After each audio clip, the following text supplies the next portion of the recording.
अर्जुनजीको पावन भूमि अर्जुनधारामा अवस्थित श्री जलेश्वर धाममा आयोजित श्रीमद् भागवत सप्ताह तथा आज पढ्न गइरहेको सजिउ छर्ने दिन अर्थात् बाला चतुर्दशी मेला भव्य रूपमा लागिरहेको रहेछ र यसै पावन भूमिमा देश विदेशबाट आफ्नो कुलपितृलाई सम्झेर हजारौंको भिडमा भक्तजन श्रद्धाजनहरू आउनु भएको र यसै ठाउँमा उज्यालो मन्दिरलाई उज्यालो बनाएर हेरौँ लाग्ने दिव्यलाई अझ दिव्य र भव्य बनाएर सजाएर हजारौं मान्छेको श्रद्धा लिएर हजारौं मान्छेहरू आउनु भएको र यसै ठाउँलाई साँच्चै राखेर मैले पनि आजदेखि मेरो भोइस डब गरेर मिनी भ्लग स्टार्ट गरेँ।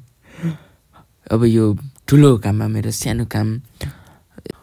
पौराणिक कुरा अनुसार अर्जुनजीले बाण हानेर शिवलिङ्ग उत्पन्न गरेर यस जलेश्वर धामको साक्षात् अर्जुनजीले नै यस जलेश्वर धामको चाहिँ उत्पन्न गर्नुभएको भन्ने एउटा मान्यता छ र मान्यतालाई हामीले अझ मान्नुपर्छ। हामीले अझै हाम्रो छोरा नातिहरूलाई सम्म यो कुरा भन्नुपर्छ।